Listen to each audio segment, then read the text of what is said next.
नमस्कार द्राक्ष बागायतदार मित्रांनो. आता ही काठी घेऊन काय विषय आहे, तर ह्या काठ्या आहेत ना, हे आपल्या खरड चटणी तयार करण्यासाठी. आता या काठ्यांचा वापर काय करणार आपण, हा भोंड्याला लावण्यासाठी प्रयत्न करतो, कारण की खरड चटणी करायची आहे. आणि खरड चटणी तुम्हाला कशी करायची हे जर सांगायचं असेल तर इथे इथे तुम्हाला एक दाखवतो. तुम्हाला हे येत आहेत नाही अशा प्रकारे एक डोळा ठेवून चटणी केलेली आहे. आता इथं वलांड्यावर बघू शकता, म्हणजे काडी बांधलेली वगैरे असं केलेत ना. याच ठिकाणी इथं बघू शकता, ही इथं जी डोळा आहेत की नाही, ह्या इथं याच ठिकाणी डोळ्याच्या वरच्या साईडला, म्हणजे डोळा इथला असला ना त्याच्या वरच्या साईडला थोडंसं अंतर जास्त ठेवून.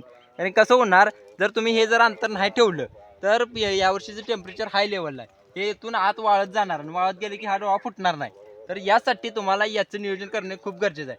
आणि इथनं छाटणी झाली की आपण इथनं काड्या खाली घेऊन इथं भोंड्यात साठ्यात टाकायचे नाहीत. हेच गोळा करायचं, गोळा करायचं खाली ड्रीप खाली टाकायचं. आता ड्रीप खाली टाकायचं, तर यामध्ये आपण उन्हाळ्यात वापरले, म्हणजे पावसाळ्यात ज्या वेळेला आपण गोडीची बहारची चटणी असते किंवा मालाची चटणी केलेली असते, त्या टायमाला आपण आणून चांगले चांगले अन्नद्रव्य मूल्यद्रव्य असतील किंवा चांगल्या चांगल्या लागवडी, परत त्यासोबत पिजार, हे सगळे हाय क्वालिटीचं आणून घालतो ह्याला.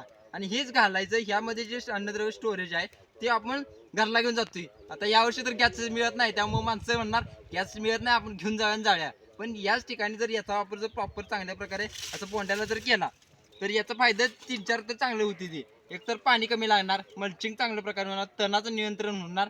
आणि त्याचसोबत आपण द्राक्ष बागेमध्ये जे अन्नद्रव्य घातले त्याचं चांगल्या प्रकारे कुजल्यानंतर ह्याचं शेणखत सुद्धा टॉप क्वालिटीचं होणार.